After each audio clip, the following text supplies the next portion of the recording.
guys, hope you all doing good. Guys, இன்னைக்கு இந்த வீடியோல என்ன பார்க்க போறோம்னா சப்பாத்திக்கு ஒரு சூப்பர் காம்பினேஷன் ரெசிபியான ரெஸ்டாரன்ட் ஸ்டைல் பொட்டேட்டோ மசாலா தாங்க பண்ண போறோம். வாங்க எப்படி பண்றதுன்னு பார்க்கலாம்.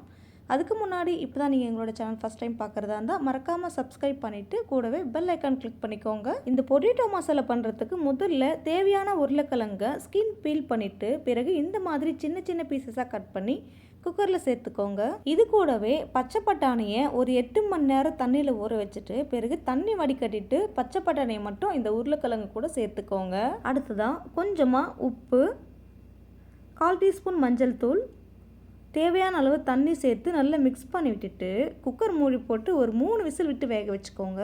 பிறகு ஸ்டவ் ஆன் பண்ணி பேன் நல்லா சூடானதும் கொஞ்சமாக எண்ணெய் சேர்த்து இதில் 1/2 டீஸ்பூன் கடுகு சேர்த்து நல்லா பொரிஞ்சதும் 1/4 டீஸ்பூன் சோம்பு, பொடியாக நறுக்கிய ஒரு பெரிய வெங்காயம், 2 பச்சை மிளகாய், கொஞ்சமாக கருவேப்பிலை சேர்த்து ஒரு 5 நிமிஷத்துக்கு மட்டும் நல்லா வதக்கி விட்டுக்கோங்க. இந்த வெங்காயம் பொன்னிறமாக வதங்கணும்னு அவசியம் இல்லை, இந்த அளவு வதங்கினா போதுமானது. இது கூட 1/2 டீஸ்பூன் இஞ்சி பூண்டு பேஸ்ட்டு சேர்த்து இந்த இஞ்சி பூண்டோட பச்சை மணம் மாறுற வரைக்கும் வதக்கி விட்டுட்டு இப்போது இதில் ஒரு பெரிய சைஸ் தக்காளியை இந்த மாதிரி 8ஆக கட் பண்ணி சேர்த்துட்டு கூடவே 1/2 டேபிள் ஸ்பூன் சிக்கன் மசாலா சேர்த்து மிக்ஸ் பண்ணிவிட்டு ஒரு மூடி போட்டு 2 நிமிஷத்துக்கு மட்டும் குக் பண்ணிக்கோங்க.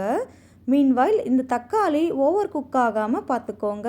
இப்போ இதில் நம்ம 3 விசில் விட்டு வேக வச்சுருக்க அந்த உருளைக்கிழங்கு, பச்சை பட்டாணி, வேக வச்ச தண்ணியோடு சேர்த்துட்டு பிறகு கரண்டி அல்லது மேஷர் வச்சு பொட்டேட்டோவை லைட்டாக மேஷ் பண்ணி விட்டுக்கோங்க. மேக் ஷூர் பொட்டேட்டோ ரொம்ப மேஷ் பண்ணி விடக்கூடாது. அடுத்ததாக 1 டேபிள் ஸ்பூன் ஆஃப் கார்ன்ஃப்ளவர் அல்லது கடலை மாவை தண்ணியில் கரைச்சிட்டு பிறகு இதை உருளைக்கிழங்கு கூட சேர்த்து ஒரு 5 நிமிஷத்துக்கு நல்லா மிக்ஸ் பண்ணி விட்டுக்கோங்க.